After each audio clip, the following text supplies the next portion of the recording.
ಕೈಬಿಡೇನು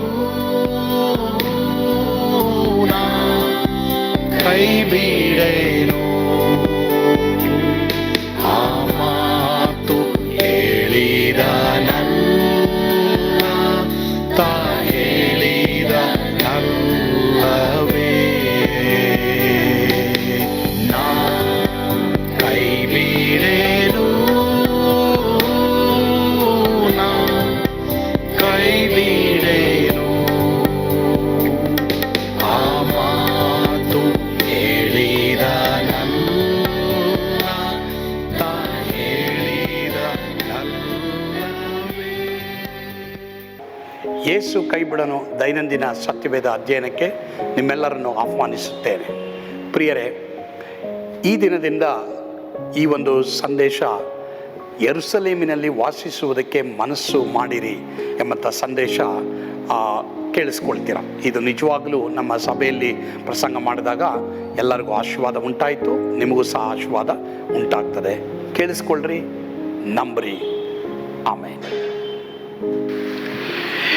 ಈ ದಿನ ನಾನು ನಿಮ್ಮೊಂದಿಗೆ ಮಾತನಾಡುವಂಥ ವಿಷಯ, ಯೆರೂಸಲೇಮಿನಲ್ಲಿ ವಾಸ ಮಾಡುವುದಕ್ಕೆ ಮನಸ್ಸು ಮಾಡಿರಿ.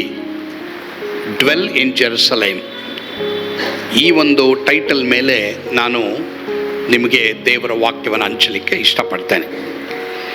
ಈ ಭಾಗದಲ್ಲಿ ಎಲ್ಲರೂ ತಮ್ಮ ತಮ್ಮ ಊರುಗಳಲ್ಲಿ ಇದ್ದರು, ಆದರೆ ಕೆಲವರು ಮಾತ್ರ ಅವ್ರಿಗೆ ಚೀಟು ಹಾಕಿ ಯೆರೂಸಲೇಮಿನಲ್ಲಿ ವಾಸ ಮಾಡೋಕ್ಕೆ ಹೇಳಿದರು.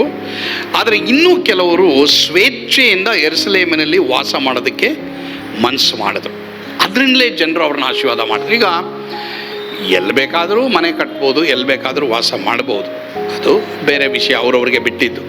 ಬಟ್ ಆದರೆ ಇಲ್ಲಿ ಮಾತ್ರನೇ ಯಾಕೆ ಯೆರೂಸಲೇಮಿನಲ್ಲಿ ಇಂಥವರೇ ವಾಸ ಮಾಡಬೇಕಂತ ಚೀಟ್ ಹಾಕಿದ್ರು, ಮತ್ತು ಕೆಲವರು ಸ್ವೇಚ್ಛೆಯಿಂದ ನಾವು ಯೆರೂಸಲೇಮಿನಲ್ಲೇ ವಾಸ ಮಾಡ್ತೀವಿ ಅಂತ ತೀರ್ಮಾನ ಮಾಡಿದ್ರು, ಮನಸ್ಸು ಮಾಡಿದ್ರು. ಯಾಕೆ ಅವರು ಬೇರೆ ಬೇರೆ ಕಡೆ ಇರಬಾರ್ದು, ಬೇರೆ ಬೇರೆ ಕಡೆ ಮನೆ ಕಟ್ಕೊಂಡು ವಾಸ ಮಾಡಬಾರ್ದಾಗಿತ್ತು?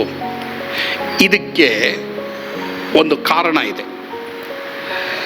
ಆಗಿನ ಕಾಲದಲ್ಲಿ ಈ ಯೆರೂಸಲೇಮಿನಲ್ಲಿ ವಾಸ ಮಾಡಬೇಕಾದ್ರೆ ಅವ್ರಿಗೆ ಮಾತ್ರನೇ ಅಧಿಕಾರ ಇತ್ತು ಇಸ್ರಾಯೇಲ್ಯರನ್ನು ಆಳೋದಕ್ಕೆ.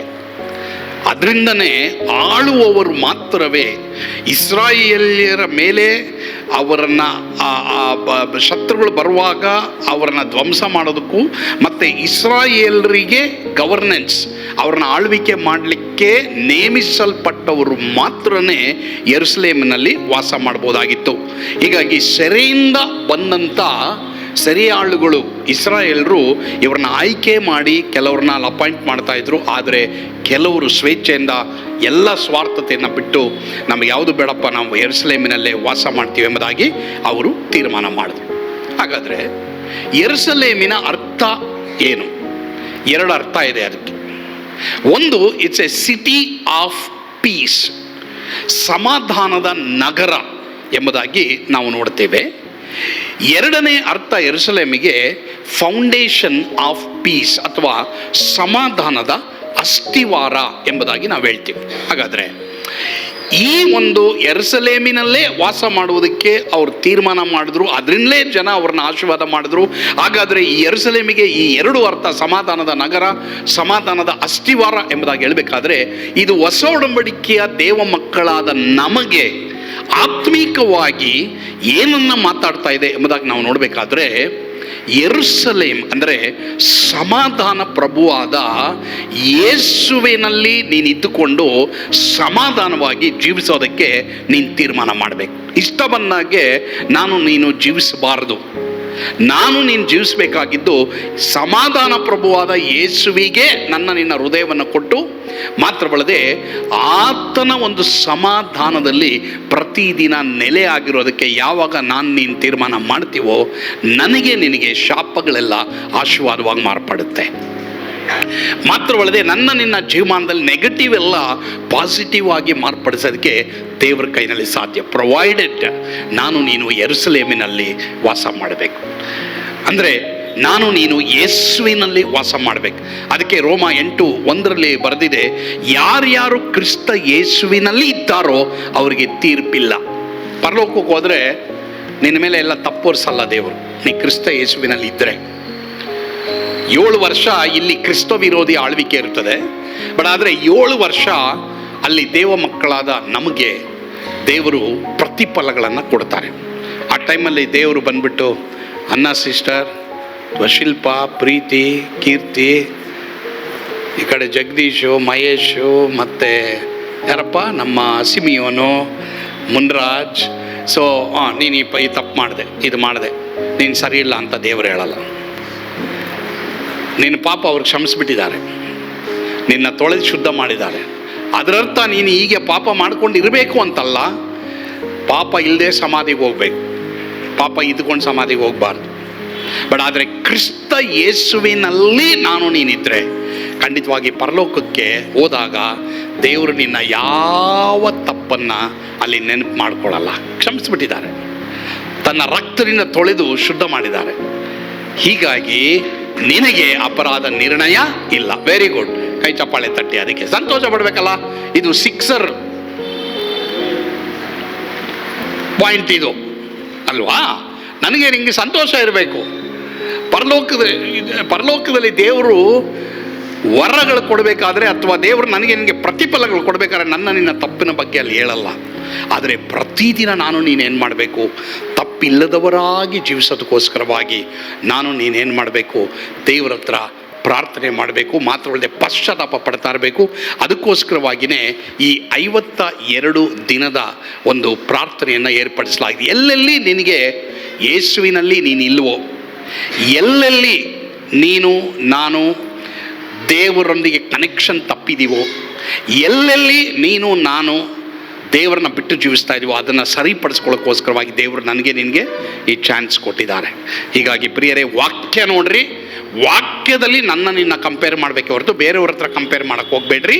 ದಯವಿಟ್ಟು ವಾಕ್ಯದಲ್ಲಿ ನಿನ್ನ ಕಂಪೇರ್ ಮಾಡಿ ಆ ಪಶ್ಚಾತ್ತಾಪ ಪಟ್ಟು ನೀನು ಜೀವಿಸೋದಕ್ಕೆ ದೇವರು ನಿನಗೆ ಅವಕಾಶ ಕೊಟ್ಟಿದ್ದಾರೆ. ಸರಿ, ನಾನು ನಂಬ್ತೀನಿ ಈ ಒಂದು ಸಂದೇಶದ ಮೂಲಕವಾಗಿ ನೀವು ಆಶೀರ್ವದಿಸಲ್ಪಟ್ರಿ. ಯೇಸುವಿನಲ್ಲಿರ್ರಿ, ಅದು ಮಾತ್ರವಲ್ಲದೆ ಸಮಾಧಾನದಿಂದಿರ್ರಿ.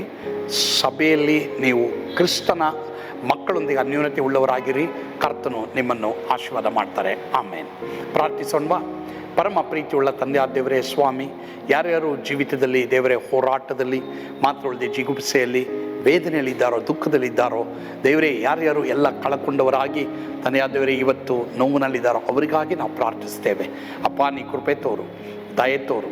ಅಪ್ಪ ತಂದೆಯಾದ ದೇವರೇ ಸ್ವಾಮಿ, ಅವ್ರನ್ನ ಬಿಡುಗಡೆ ಮಾಡು. ಪಾಪದಲ್ಲಿರೋರನ್ನ ಬಿಡುಗಡೆ ಮಾಡು, ರೋಗದಲ್ಲಿರೋರನ್ನ ಬಿಡುಗಡೆ ಮಾಡು, ವೇದನೆಯಲ್ಲಿರುವಂಥವ್ರ ಬಿಡುಗಡೆ ಮಾಡು. ಅಪ್ಪ ತಂದೆಯಾದ ದೇವರೇ ಸ್ವಾಮಿ, ಸಮಾಧಾನ ಅವರಿಗೆ ಉಂಟಾಗಲಿ. ಅಪ್ಪ ಯೇಸುವಿನ ಹೆಸರಿನಲ್ಲಿ ಪ್ರಾರ್ಥಿಸ್ತೇವೆ ಸ್ವಾಮಿ. ಆಮೇನ್. God bless you.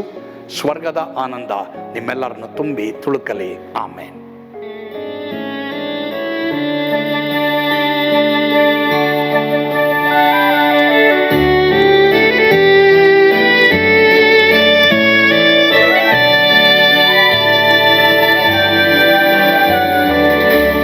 ಎಂಥ ಅದ್ಭುತವಾದ ದಿನ, ನಾನೆಂದಿಗೂ ಮರೆಯೇನು.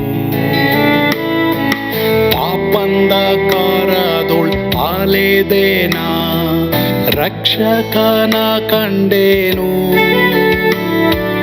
ಕೋಮಲ ಕರುಣೆಯುಳ್ಳ ಯೇಸು ಎನ್ ಕೊರತೆ ನೀಗಿದ.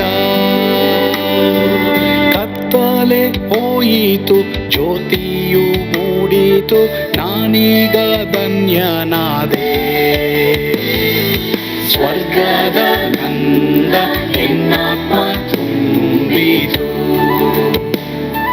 ಶಿಲುಬೆನಾಗ ಎನ್ ಸ್ವಸ್ಥ ಕೈದನು. ಎನ್ ಪಾಪ ತೋಳೆದ, ಈರುಳ ದಿನಕ್ಕೆ ತಿರುಗಿದ. ಸ್ವರ್ಗದ ನಂದ ಎನ್ನಾತ್ಮ ತುಂಬಿತು.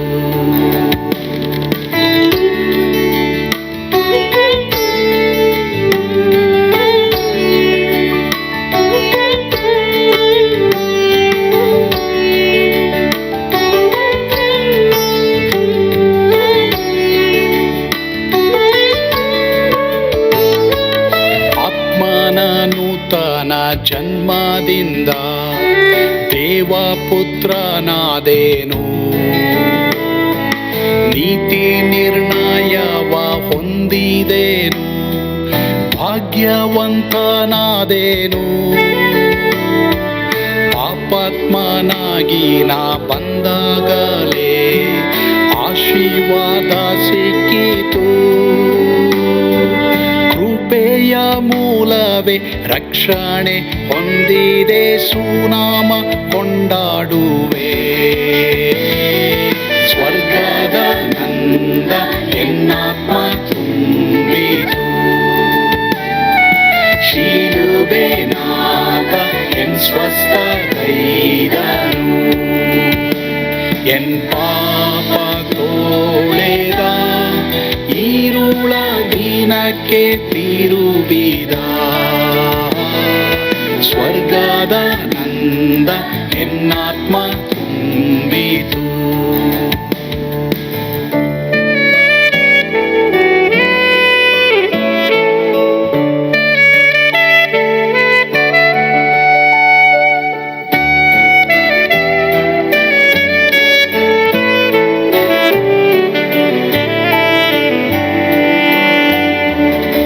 ಅನಂತ ನಿರೀಕ್ಷೆ ಏನಾಗಿದೆ, ಕಾಲವು ತೀರಲಾಗಿ.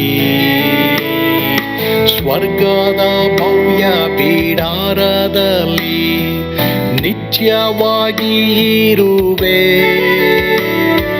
ಶಿಲುಬೆ ನನಗೆ ಆಶ್ರಯವೇ, ನಂಬಿಕೆಗಾಧಾರವೇ.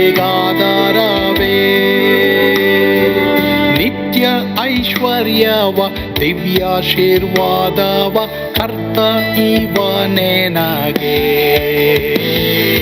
ಸ್ವರ್ಗದ ನಂದ ಎನ್ನಾತ್ಮ ತುಂಬಿತು, ಶಿಲುಬೆನಾಗ ಎನ್ ಸ್ವಸ್ಥ ಕೈದನು. ಎನ್